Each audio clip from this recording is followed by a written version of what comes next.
My cheating wife played the victim after I asked for a divorce, so I quietly did one thing that forced her to face the truth. My name is Matt, I'm 34, and at the time this all went down, I'd been married to Claire for just shy of 10 years.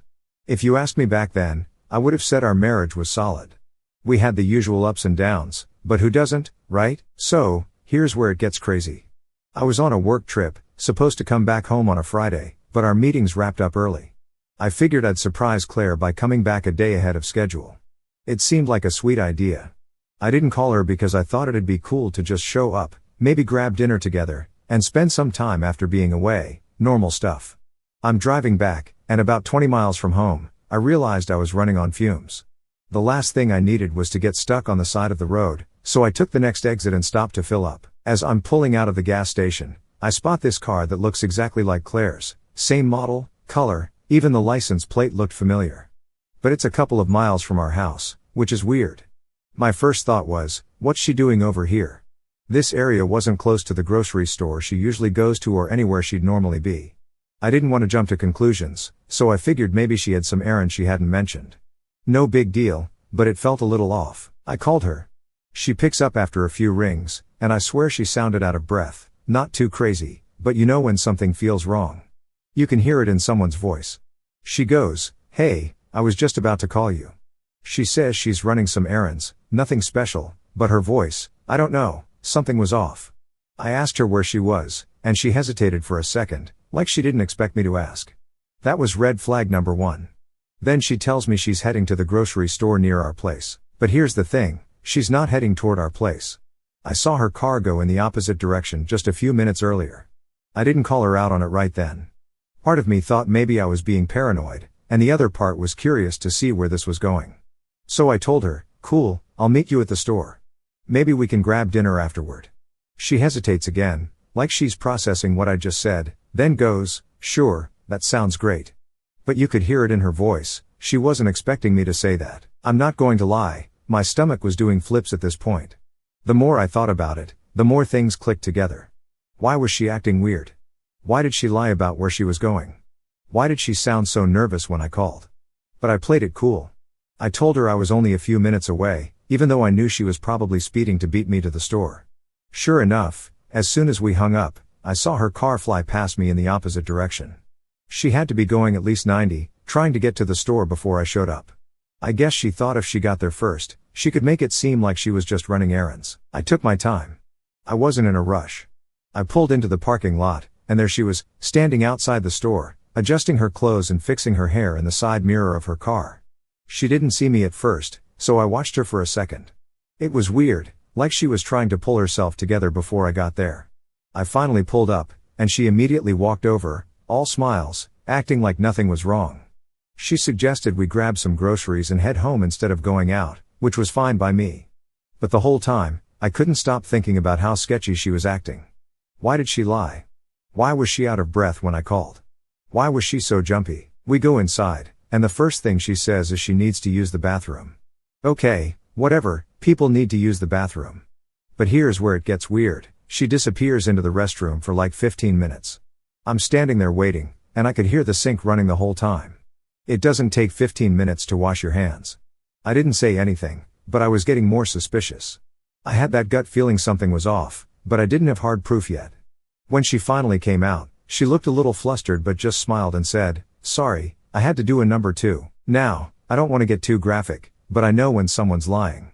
I didn't hear any of the usual bathroom sounds, if you get what I'm saying. I think she was in there cleaning up after doing something, I don't know what, but it wasn't what she was telling me. We finished shopping, got some pre-made food, and headed home. I didn't push her on anything at that point. I figured I'd wait and see if she slipped up again. But that whole night, I couldn't shake the feeling that something was going on behind my back. She went to bed like nothing happened, but I stayed up, wide awake, replaying everything in my head. It was like everything was normal on the outside, but inside, I knew our marriage wasn't what I thought it was. After that weird night at the grocery store, I couldn't shake the feeling that something was seriously wrong. You know how people say to trust your gut? Well, mine was screaming at me. But I still wasn't sure what I was dealing with. Was she cheating? Was she hiding something else? I didn't know yet, but I was determined to find out. A few days went by, and I tried to act normal. I didn't want to tip her off that I was suspicious. Meanwhile, Claire was going about her life like nothing happened, like everything was fine. But I started noticing little things that didn't sit right with me. For starters, her phone. I know it's not cool to snoop, but she was always on it, constantly texting someone. Every time I asked who it was, she'd say it was just work or some friend from her book club. Maybe that's true, but she was glued to the thing, and she never used to be like that. It wasn't just the texting either, it was the way she'd lock her phone immediately after reading a message, like she didn't want me to see what she was talking about. That's what really got me. If everything was normal, why was she being so secretive? So one day, while she was in the shower, I decided to take a quick look. I'm not proud of it, but I had to know what was going on. The thing is, she was smart. She didn't leave anything suspicious on her phone, no weird texts, no pictures, nothing.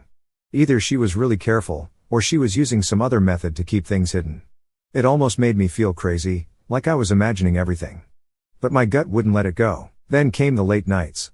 Claire's job sometimes required her to stay late, especially around deadlines, so it wasn't out of the ordinary for her to work late every now and then. But suddenly, it was happening more often, and not just by an hour or two. She'd be home at 9 or 10 at night, acting like it was no big deal. The excuses were always the same: we're working on a big project, or I had to stay and help with something at the office. But the timing was just too convenient. One night, she told me she'd be working late again, and I couldn't take it anymore. I decided to do something about it. Instead of sitting at home wondering where she was, I drove to her office. I didn't want to jump to conclusions, but if she was telling the truth, no harm done, right? Well, when I got there, her car wasn't in the parking lot. I drove around the block a few times, waiting to see if maybe she had parked somewhere else or was running late, but nope, no sign of her. Now, here's where things started clicking into place. Remember that neighborhood where I saw her car the other week? I decided to take a detour and drive by, just to see if she was there. And what do you know? As I'm cruising down that same street, there's her car, parked in front of the same house, with the same pickup truck in the driveway. I felt my blood boiling, but I didn't do anything rash. I parked a little way down the street, out of sight, and just sat there. I didn't know what I was waiting for, but I had to see something. I needed proof that I wasn't going crazy. After about 30 minutes of sitting in my car, I saw the front door of the house open. Out walks Claire with this guy, Nick, who I later found out was her coworker. They were laughing, talking, like they didn't have a care in the world. That's when it hit me: she wasn't just working late. She was spending her extra hours with this guy. I didn't confront her right then because, honestly, I wasn't ready. I needed to process what I'd just seen. So instead, I pulled out my phone and snapped a few pictures of her car in the driveway and them talking in front of the house. I figured I'd need them later, just in case she tried to deny anything. I drove back home, my head spinning. I didn't know what to do next. Part of me wanted to pack up and leave, but another part wanted more information before I made any big moves. I wasn't the kind of guy to throw away nearly a decade of marriage without knowing exactly what was going on. The next day, I didn't say anything to her. I acted like everything was fine. We had dinner together, talked about our days, the usual stuff. But I was watching her closely, trying to figure out if she'd slip up or give me any clues about where she'd really been the night before. She didn't.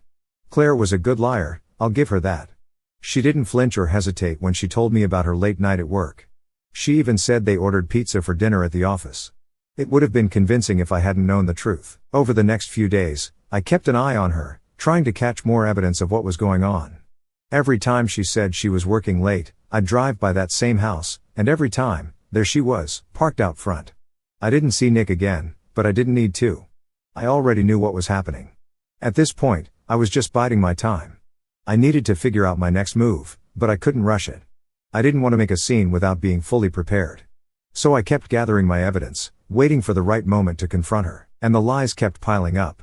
Claire would tell me she was at work, that she was stuck in traffic, that she had a late meeting. All the while, I knew exactly where she was and what she was doing. But she didn't know that I knew. I started distancing myself from her without making it too obvious. I didn't want her to suspect anything yet. If she thought everything was normal, she'd keep making mistakes, and I needed her to slip up. At the same time, I was preparing myself for what was coming next. I knew I couldn't keep this up forever. Eventually, I'd have to confront her, but I wanted to make sure I had everything in place before I did. I wasn't sure how she'd react. Would she come clean? Would she lie again? I didn't know, but I was ready for whatever was coming. Things had been tense for a while, and I knew I couldn't keep pretending everything was fine. I had enough proof that Claire was cheating, but I wasn't sure how I wanted to approach it. Part of me wanted to confront her the second I saw her with Nick outside that house, but another part wanted to be smart about it. I didn't want her to twist the situation and make me seem like the bad guy. I needed everything laid out so she couldn't weasel her way out of it. One night, about a week after I saw her at Nick's house, she came home late again. She walked in like nothing was wrong, smiling and asking me how my day was. I played along, told her my day was fine, and asked how hers went. She gave me the same excuses: late night at work, lots of projects piling up. But this time, I couldn't hold it in anymore. I stared at her for a second and then said, "Are you really going to keep lying to my face like that?" She looked at me, confused, or at least she pretended to be. "What do you mean?" she asked, acting all innocent. That just made me even more pissed off. "I know about Nick," I said, keeping my voice as calm as possible. I wasn't about to give her the satisfaction of seeing me lose my cool. "I've seen you with him, Claire. I know what's been going on." For a split second, I saw a flash of panic in her eyes, but she covered it up quickly. "Nick? What are you talking about?" She was still trying to play dumb, but I wasn't falling for it. "I've seen you at his house multiple times. You told me you were working late, but you were with him." I didn't even need to go into the details yet, but I wanted to see if she'd try to lie her way out of it. She stood there, staring at me, probably trying to figure out what to say next. "It's not what you think," she finally said, which made me want to laugh. That's always the first thing they say when they get caught, right? "We're just friends. He's going through a rough time, and I've been helping him out." I raised an eyebrow. "Helping him out at his house, late at night? Claire, do you hear yourself right now? You're not fooling anyone." She started getting defensive, like she thought if she got angry, I'd back off. "You've been spying on me, following me? That's insane, Matt. You're being paranoid." I didn't let her distract me. "I'm not being paranoid, Claire. I saw you. I know you've been lying to me for weeks." There was a long silence after that. I could see her wheels turning, trying to figure out if there was any way to dig herself out of this hole. But she knew I had her. There was no way out, so she changed tactics. She switched from defensive to upset, tears welling up in her eyes. "Okay, fine," she said, her voice shaky. "I screwed up, all right? But it wasn't serious. It didn't mean anything." I just stood there, staring at her. I wasn't buying it. "It didn't mean anything? Claire, you've been sneaking around with this guy for weeks, lying to me every time you walk through that door. You think that doesn't mean anything?" She started crying for real then, and I could feel the frustration boiling inside me. I wanted to yell, to scream at her for what she'd done, but I held it together. Instead, I took a deep breath and said, "Why, Claire?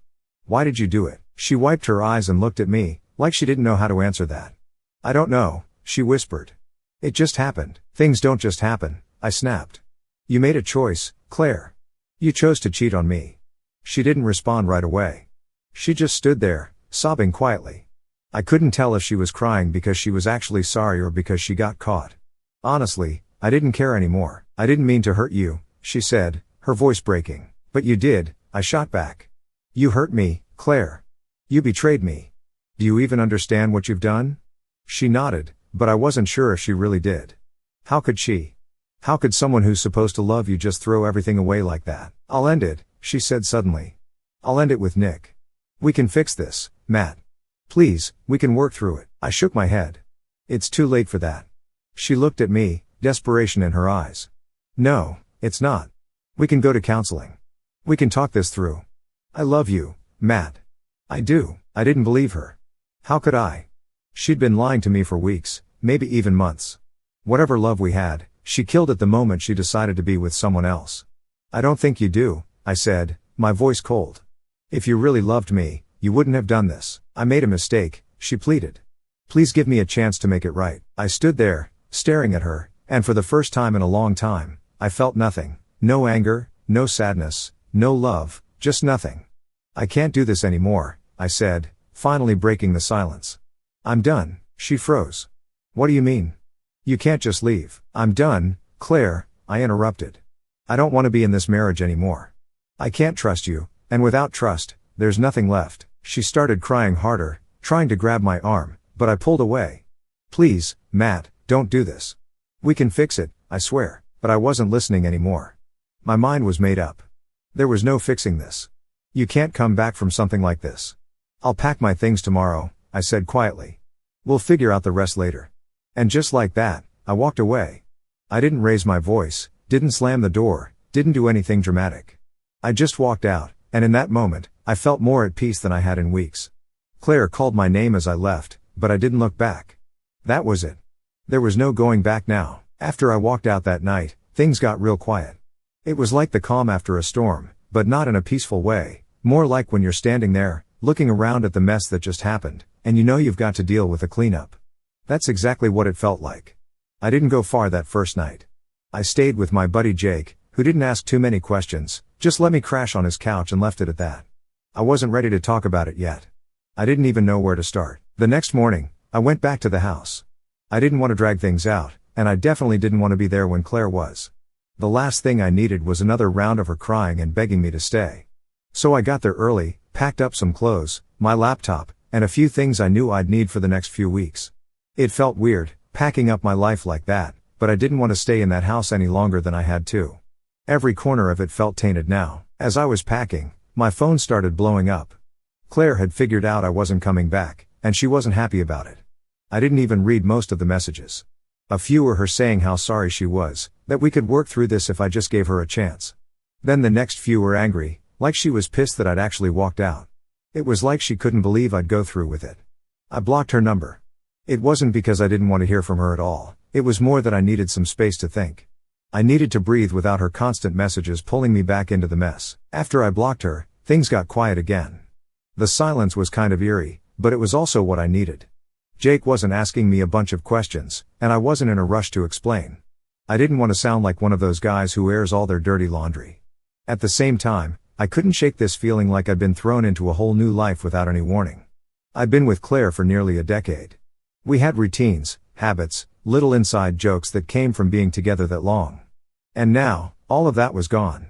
It's weird how fast things change when you least expect it. You think you know what your life is, and then it's like the floor just drops out from under you. For the next few days, I laid low. I didn't tell many people what happened. I wasn't ready to deal with all the questions, and honestly, I didn't know how to explain it without feeling embarrassed. My family didn't know yet, and I wasn't sure how to bring it up. What do you even say? Hey, Mom, Dad, Claire's been cheating on me, and I walked out. It just felt too raw, and I wasn't ready to have that conversation. But Claire wasn't making things easy. Since I blocked her, she started reaching out to people we knew, mutual friends, my family, even some of my coworkers. She was trying to find out where I was staying, trying to get them to talk me into meeting with her. She told them she needed closure or whatever. I don't know. That's when things started getting messy. Her friends began calling me, telling me how devastated she was, how she couldn't stop crying, how she was a wreck. They wanted me to meet up with her, just so she could explain everything. I don't know what there was to explain. She cheated, I found out, and I left. End of story, right? But apparently, that wasn't good enough for her. Her older sister, Beth, even called me, which was wild because Beth and I barely ever talked. She acted like this was all just some big misunderstanding and that I should give Claire a chance to explain herself. I wasn't having any of it, though. I told Beth straight up, she cheated on me. What's there to explain? She didn't have much to say after that. It didn't stop there, though. Claire's parents, who had always gotten along with, started reaching out too. They were shocked, obviously, and couldn't believe what was happening.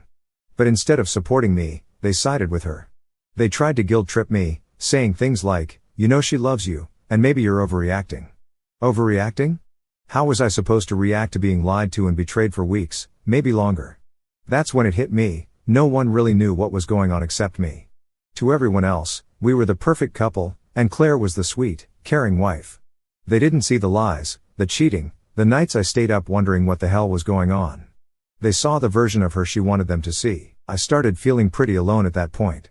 My own family was supportive, sure, but Claire was really pulling at everyone's heartstrings. It was like they all forgot she was the one who destroyed our marriage. I knew I wasn't crazy, but damn, it felt like the world was upside down. But you know what? I wasn't about to give in. I wasn't going to let her manipulate me into coming back. I'd seen who she really was, and there was no going back from that, no matter how many tears she shed or how many people she got to call me. I stayed no contact with her. I blocked her on everything, phone, email, social media. If she wanted to reach out, she'd have to go through my lawyer. That's the only way I could keep my sanity. Every now and then, someone would send me a message saying how Claire was still struggling, that she wasn't handling things well, and that maybe I should meet up with her. They didn't get it. I wasn't interested in giving her any more of my time. She made her choice, and I made mine. As the days turned into weeks, I started to feel better. It was weird, like I'd finally cut off this weight that had been dragging me down. I didn't feel angry anymore, just relieved. I wasn't going to let her pull me back into that mess. I had my own life to rebuild, and I wasn't about to let her ruin that too. After all the craziness, it was time to actually start moving forward.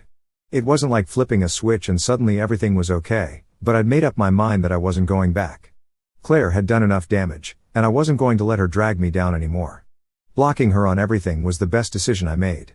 She couldn't reach me, couldn't send me guilt-tripping texts, couldn't cry to me over the phone. I finally had some space to breathe, and that's exactly what I needed. But just because I cut her off didn't mean life got easier right away. There was a ton of stuff to deal with. I had to get through the legal stuff, figure out what to do with the house, and explain to people who kept asking what the hell happened between us. It was exhausting. One of the biggest things was figuring out what to do about the house. Technically, it was in both our names, but I didn't want to live there anymore.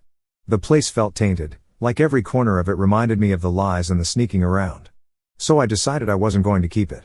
I wanted a fresh start, somewhere that didn't come with all the baggage. I called a lawyer to start the divorce process officially.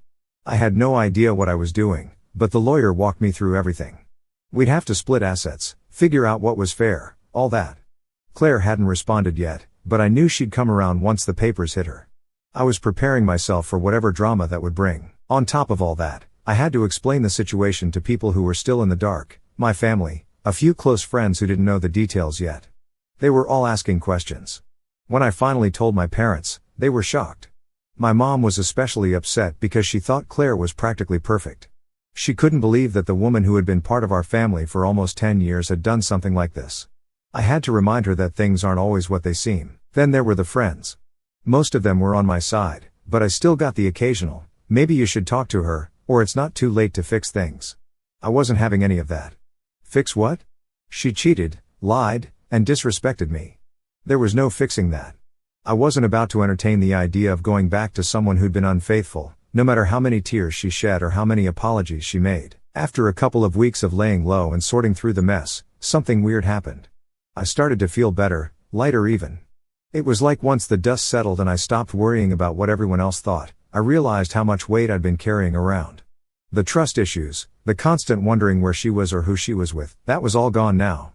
And yeah, I still had moments where it hit me that my marriage was over, but those moments didn't sting as much as they did at the beginning. One of the things that helped me move on was getting back into some of the hobbies I'd let slip during my marriage.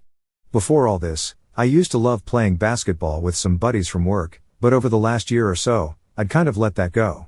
So I hit them up and started joining them again at the local gym.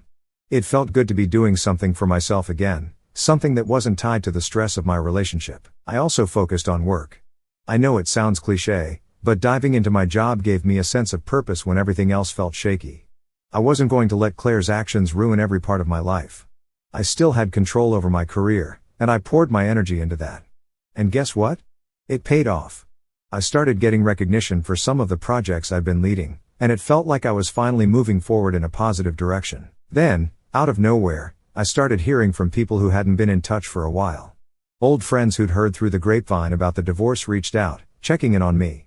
Some of them had gone through similar situations, and it was kind of comforting to talk to people who understood what I was dealing with. I'm not saying misery loves company or anything, but it did help to know I wasn't the only one who had gone through something like this. Eventually, I started thinking about what was next for me. I wasn't ready to jump into another relationship or anything. I was still healing from everything that had happened. But I wasn't going to let Claire's betrayal make me give up on the idea of finding someone new someday. I mean, yeah, it was going to take time, but I wasn't about to let one bad experience ruin my whole outlook on relationships. People kept asking if I'd ever consider dating again, and my answer was always the same, maybe one day, but not right now. I wasn't in a rush. I'd spent almost 10 years with Claire, and I wasn't about to rush into anything else just because I didn't want to be alone. I needed time to figure out who I was without her, and that was going to take more than a few weeks or even months. And honestly, the single life wasn't that bad. I had my freedom back. I could do what I wanted, when I wanted, without having to check in with anyone or worry about what they were up to. It was a weird adjustment at first, but the more time went on, the more I realized how much I'd missed that freedom. Looking back, I know I made the right choice walking away from Claire. Sure, it hurt at first, and it was messy and complicated, but in the end, I wasn't going to stay in a marriage that was built on lies. I deserved better than that. Everyone does. No one should stay with someone who disrespects them like that. So, yeah, things were starting to look up. I wasn't exactly where I wanted to be yet, but I was getting there, day by day. I was moving on, and that felt pretty damn good. I was starting to feel like I'd finally moved on, like things were finally leveling out. But of course, just when you think you've gotten some peace, life has a way of throwing something else at you. This time, it was Claire. I hadn't heard from her directly in a while, thanks to blocking her on everything, but that didn't mean she was completely gone from my life. One day, out of the blue, I got a call from a number I didn't recognize. I usually don't answer unknown numbers, but for some reason, I picked this one up. And who was on the other line? Claire. She sounded nervous, which wasn't really surprising, considering everything. "Matt, I know I'm the last person you want to talk to," she started, and I was about to hang up right there, but something made me pause. Maybe it was curiosity, or maybe I just wanted to hear what she had to say. "I just need to talk to you, please," she said. I could hear her almost pleading. "I know I messed up, but there's something important we need to talk about." Now, this was the same Claire who had lied to my face for months, cheated, and tried to spin everything like it was some kind of misunderstanding. So, naturally, I wasn't exactly rushing to hear her out. I told her, "Look, there's nothing left to say. We're done. You made your choices, and I made mine." There was silence on the other end for a few seconds. I thought maybe she'd given up, but then she said, "I just need to meet with you, Matt, one last time. It's not about us. It's about something else." I didn't know what she meant by something else, but I wasn't about to get dragged back into her drama. "No," I said, keeping it short. "I'm not meeting you, Claire. We've got nothing left to talk about." Again, there was this long pause. She wasn't giving up, though. "Please, just hear me out. It's important." I was getting frustrated at this point. I wasn't interested in whatever new excuse she had cooked up. But just as I was about to hang up, she said something that caught me off guard. "It's about the house." The house. Now she had my attention. We hadn't finalized what to do with the house yet, and if she had something to say about that, I figured it was worth hearing. "Fine," I said, keeping my voice cold. "Say what you need to say." She sighed, like she was relieved that I hadn't hung up. "I've been thinking about the house," she started, "and I don't think it makes sense for us to hold on to it anymore. I want to sell it." That was the last thing I expected. I thought she'd want to fight over the house or make it more complicated, but selling it? That actually made sense. Still, I wasn't about to jump into any agreements without thinking it through. "Okay," I said cautiously. "We'll talk through the lawyers. No need for us to meet." I could hear her disappointment through the phone, but I didn't care. This was business now, not personal, and I wasn't going to let her pull me back into anything more than that. I ended the call feeling a mix of relief and frustration. At least this wasn't some new emotional plea from her, but still, hearing her voice brought back a lot of stuff I wasn't really ready to deal with. The house, though, selling it, that might actually be the final piece to moving on for good.